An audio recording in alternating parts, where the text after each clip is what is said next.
Dr. Martens is going soft, literally. Today we're diving into their new Ambassador leather, which is all about premium, supple comfort.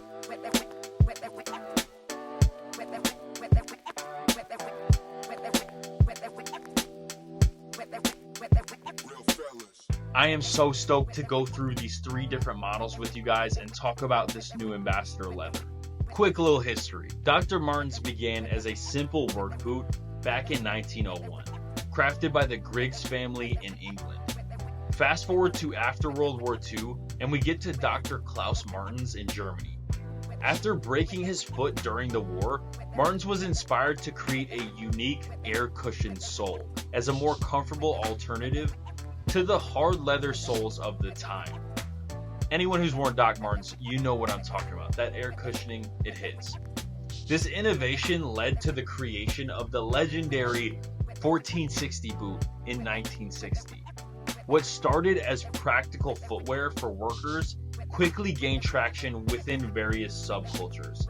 We're talking about punks, musicians, everyone was on Docs, turning these boots into symbols of self-expression and rebellion. What makes these things so iconic? Let's talk about it. It's the details. From the distinctive yellow stitching to the chunky sole, these boots have always stood out. They're not just durable, they're a canvas for personal style. It's a statement of individuality. For decades, they've been the go-to for anyone who just wants to make a statement. Quick side note, I remember people in high school wearing these, and it was always the coolest people. Doc Martens are a symbol of individuality. I swear every time I see somebody rocking these, I feel like they've got to have good taste in music or something. Let's talk about what makes this new Ambassador leather so dope. So typically Dr. Martens are smooth. That's the leather they're crafted with. Super rugged, super durable. Some people like to make their Docs shinier. Some people like to rock them all scuffed up. However you do it, super solid boots. The thing with Ambassador leather is that it brings something fresh to the table. If you take a look, it's crafted from lightly oiled, durable material that only improves with age. This is also a tumbled leather, and it makes them incredibly soft and comfortable right out of the box. They feel so comfortable under feet. And this new Ambassador leather paired with the airwear, air cushioned outsole, it just hits. It hits different. The Ambassador leather is featured on three different models I have today. We've got the 1460 in black, sexy, classic, punk rock, smart. This boot does it all. And then we've got the 2976 Chelsea boot. I've actually never owned a pair of Chelsea boots from Doc Martens. I love that these are smart, they're sexy, and they combine that with the classic edge that comes with Doc Martens. When you see that yellow stitching, when you see that chunky airwear outsole, I think these are a really cool combination of sleek and rugged. And finally, the Adrian Tassel Loafer. If you guys have been subscribed to my channel for quite some time, you will know that I did do a video on this shoe way back, a couple years ago. The version I had was their classic Napa leather. This time we're coming in with that really nice, supple, textured, tumbled Ambassador leather. These things are heat. It's the same vibe as the Chelsea boot. I love that they're smart. Loafers are a smart, classic, almost like collegiate vibe to it, Ivy League vibe to it. And I don't typically go in that direction. So when you get it with the Doc Martens outsole and you get it with this new Ambassador leather, these are fire. I got a chance to style each one of these. So let's get into some of the looks I went into and let me know what you guys think and if I went in the right direction for each of these.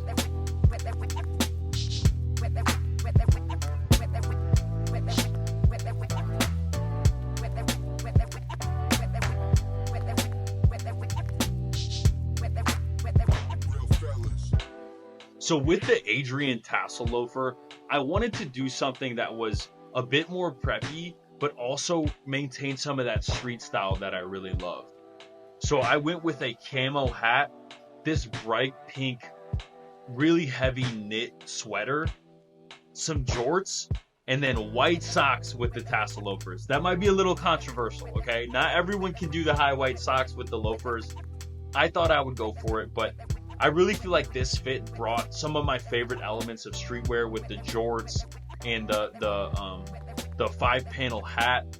But then you still got some of that prep in the loafer with the socks, and then the sweater that was knit and feels very premium. I thought this look was cool, a little bit outside of my normal comfort zone, but I wanted to push that a little bit and try something different with the tassel loafer. I think this one came out great.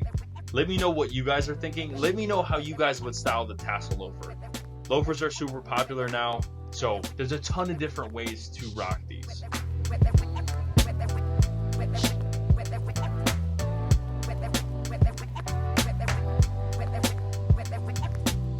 Next up, we've got the Chelsea boot. Again, these are the 2976, coming in with this ambassador leather. I went with a fit that was a bit more street style, and I wanted the Chelsea to come through and kind of elevate the look. So I went with a yellow beanie, which I'm rocking right now. I wore a NASCAR t-shirt, and then I had on these tiger camo pants, and then of course the Chelseas. My thinking here was going completely street style up top. I wanted to come through with the camo, give it that kind of rugged feel, this tattered up old NASCAR shirt, and then the beanie for a pop of color to hit on the yellow from the thread. But then the Chelsea boot kind of refines it a little bit and brings it up to snuff with a bit more class. You know, I could have gone really rugged, but I wanted to bring some of that sleekness into the outfit to create a bit of a juxtaposition, or to create a bit of a clash between this street style and this rugged street feel with this sleek, sexy, if I might add, Chelsea boot.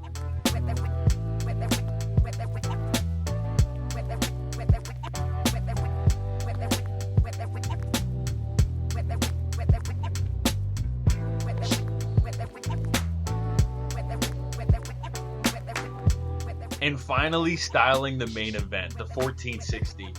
Quick side note for you guys, I have always seen these growing up in Chicago. You would see a lot of people rocking these. I've always wanted a pair. I never got around to buying the boot. I do have the low top version of collaboration with Bodega, but the boot is just such an icon. So getting my hands on a pair of these, and it comes in this supple leather, I'm stoked. For this fit, I went for something a little bit different. I was rocking an oversized long sleeve polo, navy blue, with some brown carpenter pants, and then I really set it off with the ambassador leather featured on these docks. I feel like this came together really cool, and I kind of styled them a bit differently than what you might be used to seeing. I left them with the tongue hanging out. Typically you'll see docks laced all the way up to the top, but I wanted to try something a little different, hanging the tongue of the boot out, giving it a more disheveled look to go with the carpenter pants. I thought this look was pretty cool, but let me know what you guys think. I know a lot of you guys own 1460s, and a lot of you guys know exactly how to style these. But one thing I do want to call out about all of the docks, they are so easy to style. It's really hard to find a shoe or boot that's easier to style than all of these. These fit in your wardrobe so seamlessly. I really couldn't recommend any one of these more.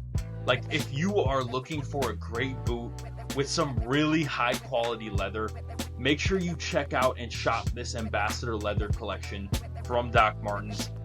So sick. It's such a great idea from Docs to combine this really nice, soft, premium leather with three of their biggest icons.